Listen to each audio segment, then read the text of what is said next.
В некотором царстве, в некотором государстве жили 7 принцесс, красоты неописуемой, умом никем не превзойденные. И были они одна младше другой. Пришло время старшенькой Маргарите Свет Семеновне выбирать профессию. Недолго думала она, решила учить детишек уму-разуму, стать педагогом. Поступила Рита в педагогическое училище. Учится, старается, знаний набирается. А тут и вторая сестрица Елизавета Свет Николаевна пошла по стопам старшенькой. Захотелось и ей учителем быть. За старшими одна за другой и младшие сестрицы облюбовали эту профессию. Стали поступать кто в педагогические колледжи, а кто и в университеты.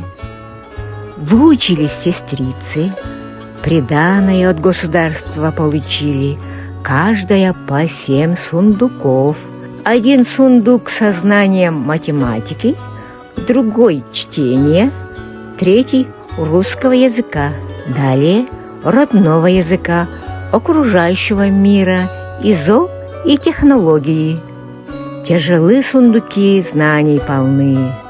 Как взвалили те тяжелые сундуки сестрицы на свои хрупкие плечи, так и несут по жизни, учат детишек уму-разуму, знания из сундуков раздают, прочный фундамент всех школьных знаний строят, сеют разумное, доброе, вечное. Да и сами на достигнутом не останавливаются, инновационные технологии изучают, новые методы применяют, с коллегами опытом делятся. И государство их без внимания не оставляет, зарплату им потихоньку прибавляет, звания присваивает и грамотами награждает. Вот 2 старшим присвоено звание «Почетный работник общего образования РФ», 3 – «Отличник образования РСЯ».